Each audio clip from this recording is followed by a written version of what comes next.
Hello everyone, आप सुन रहे हैं ये प्यार नहीं तो क्या है। चैप्टर 77। रचना बीते हुए पलों के बारे में सोचते हुए आगे बोली, यहाँ आने के बाद सबसे पहली प्रॉब्लम ये थी कि हम दोनों को जॉब चाहिए थी, लेकिन कृति यहाँ कोई ऑफिस ज्वाइन नहीं करना चाहती थी, ना कोई कॉर्पोरेट जॉब, ना किसी के अंडर काम। उसे शायद फिर से वही सब नहीं जीना था। तो फिर हमने सोचा कि कॉलेज में लेक्चरर बनना बेटर रहेगा।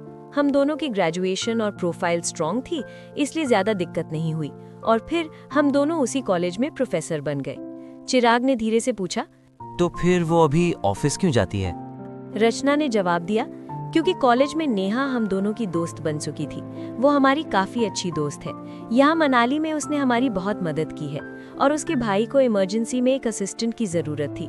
नेहा को पता था कि कृति पहले असिस्टेंट रह चुकी है, इसलिए उसने कृति से बहुत रिक्वेस्ट की, बहुत ज्यादा, और आखिरकार कृति को उसके भाई का असिस्टेंट बनना पड़ा। चिराग का चेहरा हल्का सा सख्त हो गया। उसने तुरंत सवाल किया, कब तक? रचना समझ गई कि वो क्या पूछ रहा है, इसीलिए वो बोली, 1 महीना। और उसका वो 1 महीना ऑलमोस्ट पूरा होने वाला है, बस कुछ ही दिन बचे हैं। उसके बाद वो असिस्टेंट नहीं रहेगी और वापस से प्रोफेसर ही बन जाएगी। चिराग ने थोड़ा राहत महसूस की, लेकिन सिर्फ एक पल के लिए। फिर उसने अगला सवाल पूछा, लेकिन उसे इतनी देर तक काम करने की क्या जरूरत है? और क्या वो दोनों दोस्त भी बन गए हैं? लास्ट वाली लाइन बोलते हुए चिराग हल्का सा अटक गया, जैसे कैजुअली पूछने की कोशिश कर रहा हो। रचना ने उसकी तरफ देखा और उसके चेहरे की बेचैनी पढ़ ली। चिराग फिर बोला, क्या उसकी कोई गर्लफ्रेंड है? और उसका नाम क्या है? क्या वो हैंडसम है? क्या वो कृति के साथ अच्छे से बिहेव करता है? रचना ने उसे कुछ सेकंड तक ब्लैंक एक्सप्रेशन के साथ देखती रही। फिर उसने धीरे धीरे अपनी भौहें मुंह पर उठाते हुए सवाल किया, वाह, सवाल पूछ रहे हो या बैकग्राउंड वेरिफिकेशन कर रहे हो? और उसकी गर्लफ्रेंड से तुम्हें क्या करना है? चिराग ने सीरियस एक्सप्रेशन के साथ कहा, नाम बताओ। रचना ने जानबूझकर थोड़ा पॉज लिया, फिर बोली, ऋषभ। चिराग के चेहरे पर हल्की सी टेंशन और बढ़ गई। रचना ने जानबूझकर अगली लाइन और स्लोली बोली, वैसे जब तुमने पूछा ही है तो मैं तुम्हें बता देती हूँ, उसकी कोई गर्लफ्रेंड नहीं है। और हाँ, वो दिखने में बहुत ज्यादा अट्रैक्टिव भी है। मुझे तो आज तक ये समझ नहीं आया, इतना हैंडसम होने के बाद भी उसकी कोई गर्लफ्रेंड क्यों नहीं बनी। और तुम क्या पूछ रहे थे? हाँ, कि वो कृति के साथ अच्छा बिहेव करता है या नहीं। तो हाँ, वो कृति के साथ बहुत अच्छा बिहेव करता है, उसकी काफी हेल्प भी करता है, और वो दोनों अब काफी अच्छे दोस्त भी बन चुके हैं। चिराग का चेहरा एकदम हल्का सा बदल गया। रचना अब क्लियरली उसके मजे ले रही थी। उसने आगे कहा, देखना, आज वही कृति को छोड़ने भी आएगा। चिराग इस बार सच में चौंक गया। उसने हैरानी से सवाल किया, क्या वो दोनों सच में इतने अच्छे दोस्त बन गए हैं? और कृति, क्या वो उस पर इतना भरोसा करने लगी है कि वो उसे घर तक छोड़ने आएगा? ये कुछ ज्यादा नहीं हो रहा? रचना ने उसकी तरफ देखा। उसकी आंखों में जलन, बेचैनी और छिपी हुई घबराहट साफ दिखाई दे रही थी, और शायद इसी वजह से उसने उसे थोड़ा और चिढ़ाने का फैसला किया। वो हल्का सा मुस्कुराकर आगे बोली, ज्यादा? मुझे तो ऐसा लग रहा है कि ये सब ज्यादा से भी बहुत ज्यादा हो रहा है। तुम्हें पता है, ऑफिस में सभी लोग उन दोनों को साथ देकर क्या बुलाते हैं? चिराग की सांस जैसे एक पल को अटक गई। उसने धीमे लेकिन कसे हुए लहजे में पूछा, क्या बुलाते हैं? रचना उसके चेहरे को देखने लगी और तुरंत ही मना करते हुए बोली, छोड़ो, तुम गुस्सा हो जाओगे। तुरंत चिराग ने कहा, नहीं, मैं गुस्सा नहीं करूंगा, तुम बताओ ना। रचना ने मासूम सा चेहरा बनाकर कहा, बेस्ट कपल। ये सुनकर चिराग का चेहरा गुस्से से लाल हो गया।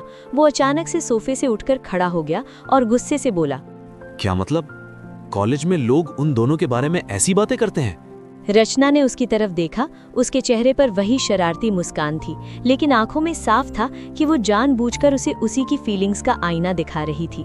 रचना मुस्कुराकर बोली, अरे मैंने तो अभी कुछ कहा ही कहा है। कॉलेज में स्टूडेंट्स कई बार उसे देखकर कृति मैम का मतलब स्पेशल समझ लेते हैं। चिराग की भौहें सिकुड़ गईं। चिराग आंखें छोटी करके कहा, स्पेशल?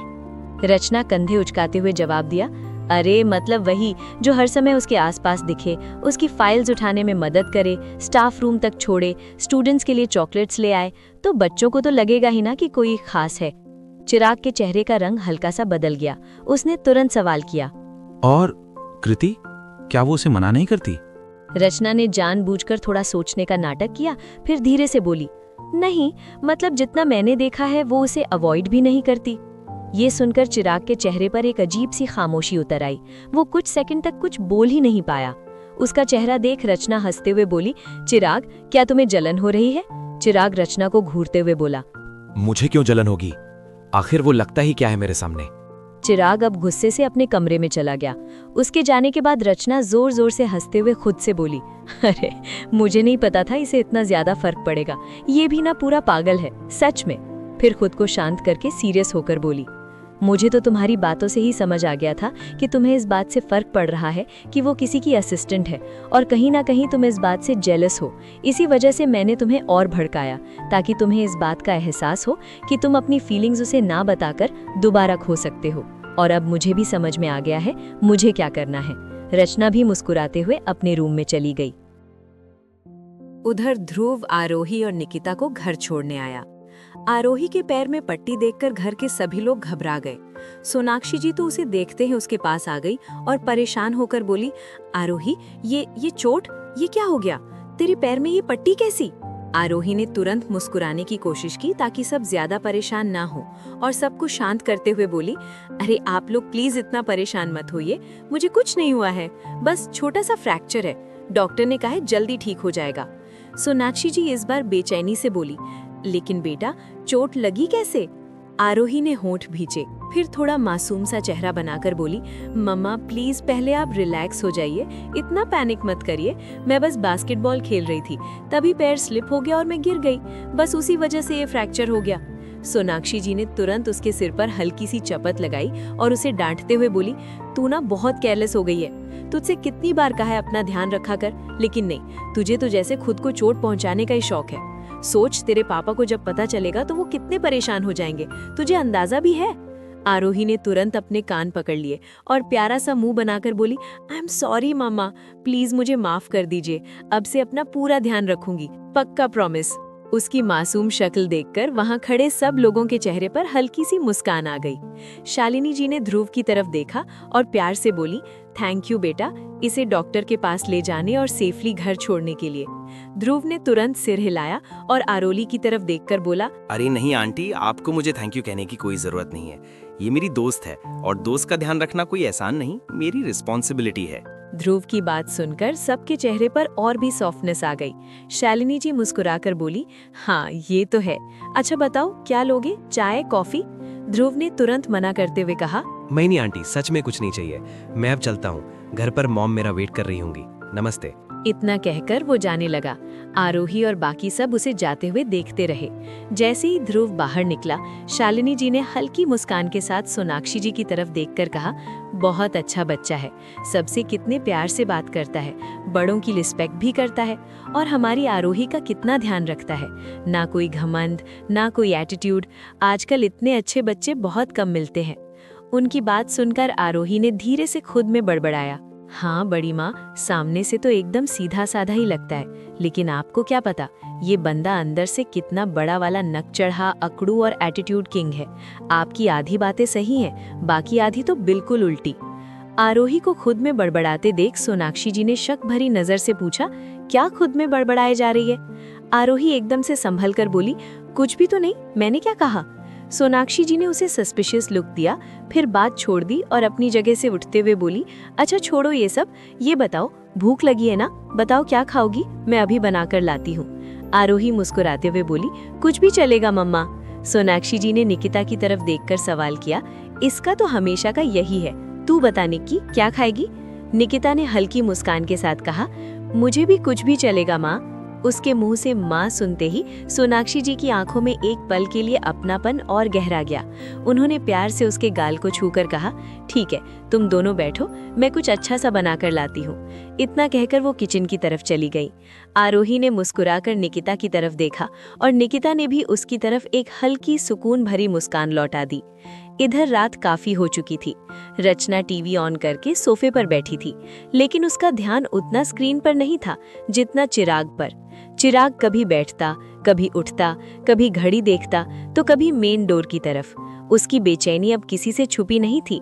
रचना ने उसे देखते हुए मुस्कुराकर कहा, तुम चाहो तो दरवाजे के पास खड़े होकर ही वेट कर लो, बार बार घड़ी देखने से टाइम फास्ट नहीं हो जाएगा। चिराग ने उसकी बात का कोई जवाब नहीं दिया। वो बस एक गहरी सांस लेकर उठा और सीधे बैल्कनी की तरफ चला गया। रचना उसे जाते हुए देखती रही। फिर कुछ सेकंड बाद वो भी मुस्कुराते हुए उसके पीछे बैल्कनी में आ गई। ठंडी हवा चल रही थी। नीचे सड़क पर आते जाते वाहनों की हल्की आवाजें गूंज रही थी, लेकिन चिराग की नज़र सिर्फ एक ही चीज ढूंढ रही थी, कृति। वो बैल्कनी की रेलिंग पर हाथ रखे नीचे सड़क को देख रहा था। हर रुकती हुई गाड़ी पर उसकी नजर टिकती, फिर अगले ही पल वापस बुझ जाती। तभी नीचे कार के रुकने की आवाज आई। रचना ने हल्की सी मुस्कान से नीचे झांक कर कहा, लो, लगता है आ गई वो। रचना की बात सुनते ही चिराग जैसे एकदम अलर्ट हो गया। वो तुरंत रेलिंग के और करीब आया। उसने नीचे देखा, कृति को कोई छोड़ने आया था। नीचे कार की हेडलाइट्स की रोशनी में बस इतना दिख रहा था कि कृति कार से उतरी थी और सामने वाला इंसान उससे कुछ कह रहा था। रचना ने चुपचाप चिराग के चेहरे की तरफ देखा। उसकी आंखों में सिर्फ जलन नहीं थी, बल्कि कृति की फिक्र और बेचैनी भी थी। रचना उसके कंधे पर हाथ रखते हुए बोली, अब क्यों परेशान हो रहे हो? आ गई कृति सेफली। चिराग ने एक नजर उसे देखा और बिना कुछ भी कहे वापस अंदर चला गया। तो गाइस, आज का चैप्टर यही खत्म होता है। अगर आपको मेरी ये कहानी पसंद आ रही हो तो वीडियो को लाइक जरूर करें और कमेंट में बताएं कि आज का आपका फेवरेट मोमेंट कौन सा था। आपका हर एक कमेंट हमें और दिल से लिखने की मोटिवेशन देता है। और हाँ, चैनल को सब्सक्राइब करना बिल्कुल मत भूलिए। साथ ही बेल आइकन भी प्रेस कर दीजिए ताकि इस जज्बाती सफर का कोई भी एहसास आपसे मिस ना हो। अगले चैप्टर में फिर मिलेंगे, कुछ नए मोड़ों, कुछ अधूरे अल्फाजों और बहुत सारे गहरे एहसासों के साथ। तब तक के लिए bye bye, take care and keep smiling.